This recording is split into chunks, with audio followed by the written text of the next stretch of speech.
Hey, take a second to think about which KiwiSaver fund you are in. You have it?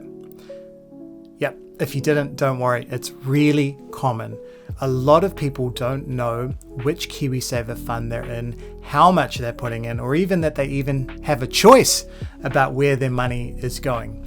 KiwiSaver isn't just a savings account, it's a way to grow your money over the long term, and it was set up because a lot of New Zealanders weren't saving enough for retirement. So today we're going to break down 5 KiwiSaver basics, what it is, how it works, and how you can make your money work the hardest for you. And while it's definitely not perfect, it has one incredibly powerful thing going for it. So you'll want to stick around to the end of the video for that. I'm Chris, this is the Money Translator. Let's talk about KiwiSaver. KiwiSaver is a government-supported investment scheme. Again, it's not like your typical savings account. The money that you put into your KiwiSaver is used to buy small slices of things like companies, businesses, bonds, or property funds. This is a very basic overview of investing. Buying something with the goal that that something becomes more valuable later in time.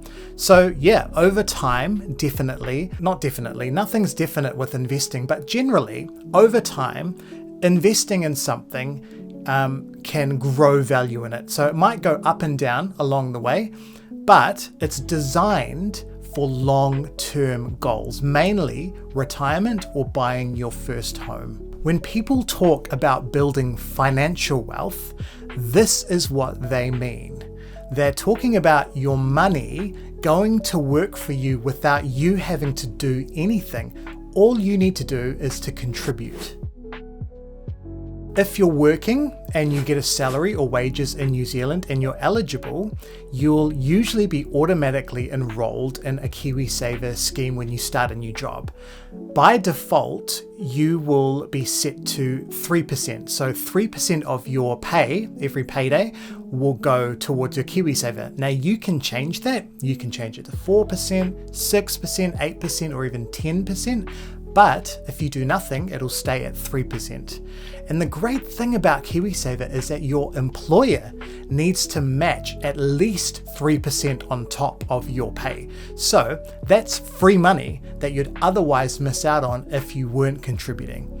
Now, some people don't like that this is automatic. It feels like money is disappearing, but honestly, that is the strength and the magic of KiwiSaver, because when you can't touch that money, there's less ways to interfere with that money doing what it needs to do, which is to grow slowly over time. So here's an example. Let's say you earn about $60,000 a year and you contribute 3% from that. So that's about $1,800 a year. Plus, then your employer has to match that 3%. So that's another $1,800.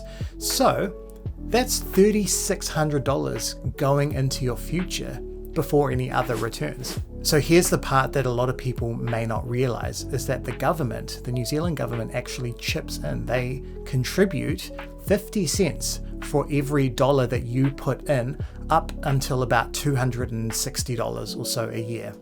So all you need to do is contribute the minimum of $1,042, and that's between the 1st of July and the 30th of June every year, and you'll get that full amount.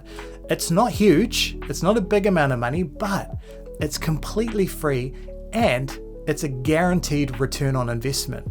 The best fund managers in the world can't guarantee a return on investment. So you can take that as a bit of an ego boost that you're outperforming some of the best investment gurus out there. Another important thing to know is that KiwiSaver isn't one size fits all. So there's a range of funds that a lot of KiwiSaver providers will offer.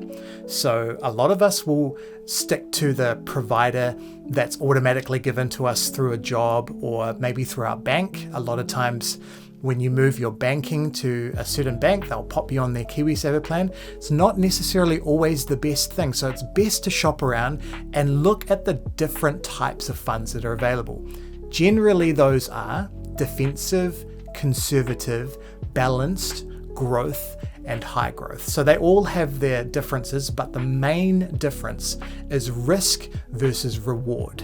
So, for instance, the less risky funds are the conservative ones. They're steadier, they grow slower, but they have less of the ups and downs. So they're made up of companies that don't have a lot of surprises. They're not going to go up and down considerably over a time period.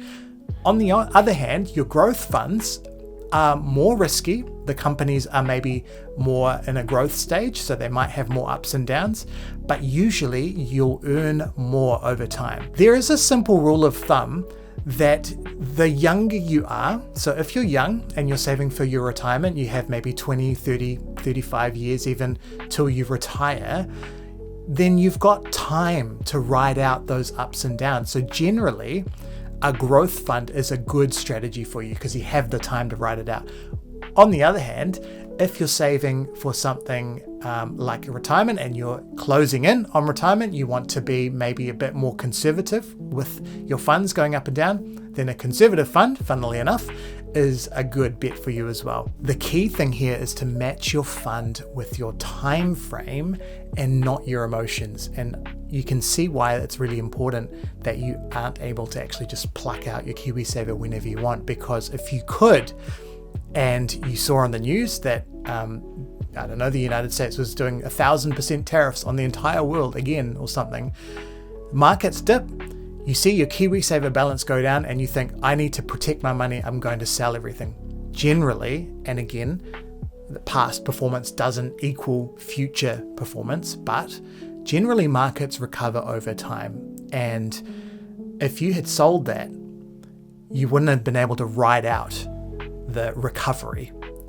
So being forced to lock this in is actually really beneficial. Some providers will even allow you to pick the funds that make up your KiwiSaver. Now, this is a bit more of an advanced strategy, so I suggest if this is all very overwhelming to begin with, line up the fund with your risk appetite. They're really well designed and they'll serve you well over the long term. So the powerful thing about this is that it is your money. It's being invested so that it grows for you, for your retirement. And that's currently age 65 in New Zealand, although maybe, who knows, that age might go up, but it's 65 at the moment, and you need to have been a member long enough to withdraw the money. Even though it feels restrictive, like 65 can feel like a very long time away, it's actually a really good thing because it stops short-term spending from robbing you of your long-term goals. Now, I mentioned that there are exceptions to KiwiSaver for withdrawals. In New Zealand, you can withdraw your KiwiSaver to help pay for your first home. You need to have been enrolled for at least 3 years before you can do this. Or in rare cases, you can withdraw for financial hardship or serious illness. Otherwise, it stays invested, and that is the powerful thing about KiwiSaver. It's doing its quiet compounding magic for you. It's magic. When you think about the growth, think of it like this.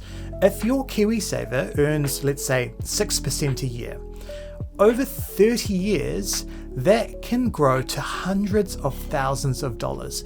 And most of it won't come from you even lifting a finger. It will come from the things that you've invested in getting more valuable over time. And that is the powerful thing about KiwiSaver. Okay, so to recap, KiwiSaver is an investment. It is not a savings account, although it helps you save money. Number 2, if you are working, you'll likely be automatically enrolled into KiwiSaver and your employer needs to contribute as well. Number 3, the government chips in up to $260 a year if you do.